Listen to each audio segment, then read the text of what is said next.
Okay, things are getting really weird. Very, very odd, because when it comes to the Vancouver Canucks and the plethora of defensemen and UFAs that they've got at their disposal, some of them we're expecting the team to re-sign, others we are expecting the team to let go. It's a mixed bag of so many different names. Casey DeSmith, Nikita Zadorov, Tyler Myers, Ian Cole, Sam Lafferty, Elias Lindholm, lots of guys that could be staying or could be going. But I'd say that when it comes to the one name that a lot of Canucks fans have sort of been hearing more on the positive, he's gonna stay side of things, it's Tyler Myers. We've been talking a lot about Myers the past few days and how he might be willing to take a discount, how he's in Kelowna, and how he played very well towards the end of the contract that he was making $6 million a year on. And while the Vancouver Canucks are probably not in the business of re-signing Tyler Myers to a $6 million AAV deal, it's been noted that he apparently would be willing to come down and sign a much cheaper contract to stick around in Van. At least until now. Because now we have ourselves this article on the fourth period, David Pagnotta, June 11th, 2024. This article talks about how Mario Ferraro in San Jose is a hot commodity. Now, of course, Mario Ferraro is not Tyler Myers, but this article, after going through its entire thing on the San Jose Sharks, it has the here and there part of the piece, which goes over different NHL updates from different teams. So, link is going to be in the description if you want to go ahead and, for some reason, read about Mario Ferraro and the San Jose Sharks, but also if you wanted to read more about this. With so much going on in Vancouver lately, it's unclear which of their pending UFAs stick around. There is mutual interest from both sides to get a deal done with Tyler Myers, but as of last week, the two parties hadn't exchanged their numbers yet. Sam Lafferty is expected to hit the free agent market. The Canucks and Lafferty's camp have spoken recently, and he hasn't closed the door in Vancouver, but he seems interested in exploring his options at this moment. Now, okay, after all that talk we had from the radio and from Friedman about how Tyler Myers and the Vancouver Canucks seems like a fit that both sides would want to see happen again, now we hear that Tyler Myers and the Canucks haven't even exchanged numbers yet? Now, numbers, I think he's talking about contract numbers, not like phone numbers. They probably have those. But weren't we just talking a few days ago about how Myers could be signed under $3 million a year in Vancouver? How if he went to the free agent market, he could probably get something in the $3.5 to $4 million range, but in Vancouver, oh boy, baby, he's got that discount. That's a fat discount when you think about it. Like, 1/3 of the contract? Oh boy, I can't do math, but still, that's a lot of money being saved. But to hear now that apparently these two sides haven't even spoken, that's kind of weird. It's kind of alarming even. What are we hearing now?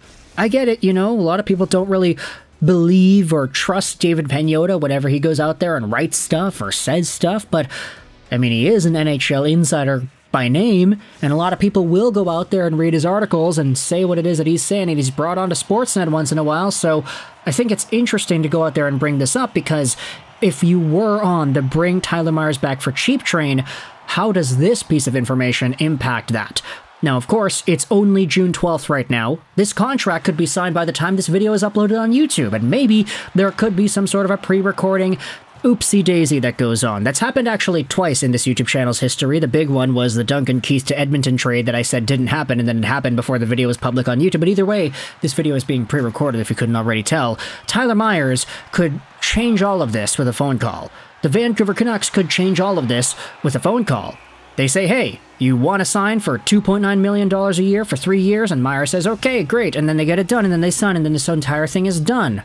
Maybe it takes only one phone call to get everything in order and have your affairs set for next year and beyond. But as of right now, according to David Pagnotta, the Canucks and Myers have not spoken.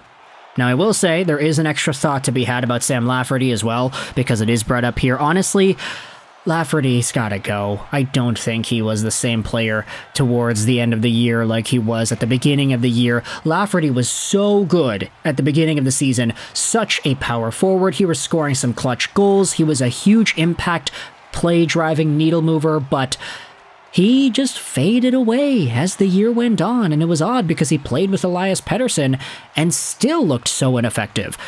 I'd say that Sam Lafferty is maybe more so of what we had seen in the second half of the year versus what we had seen at the beginning. And as a result, if a team wants to go out there and overpay him $2.5 million in the free agent market, be my guest. I don't think the Vancouver Canucks should go out there and shell out a significant amount of money to keep Sam Lafferty around.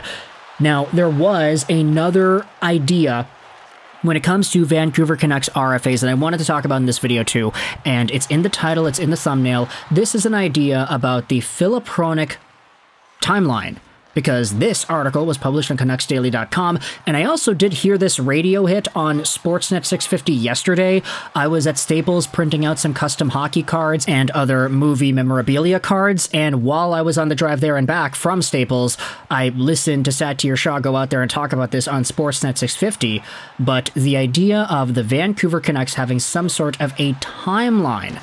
This is the scoop. We're going to go out there and read this article, but this was talked about on the radio. Filip Hronek's name has been trendy over the last few days since Patrick Allvin and the Canucks have made re-signing him their top priority.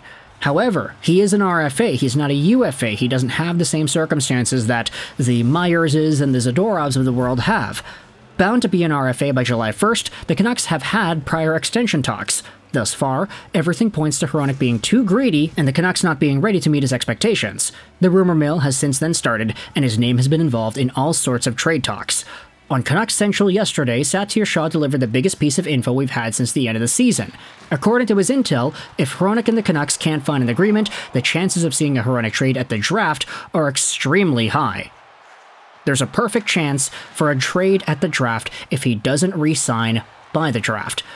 The draft is on June 28th and June 29th, which leaves another 2 weeks to get things moving before Hronek's next destination is decided. And essentially, this is more so of the Vancouver Canucks protecting themselves.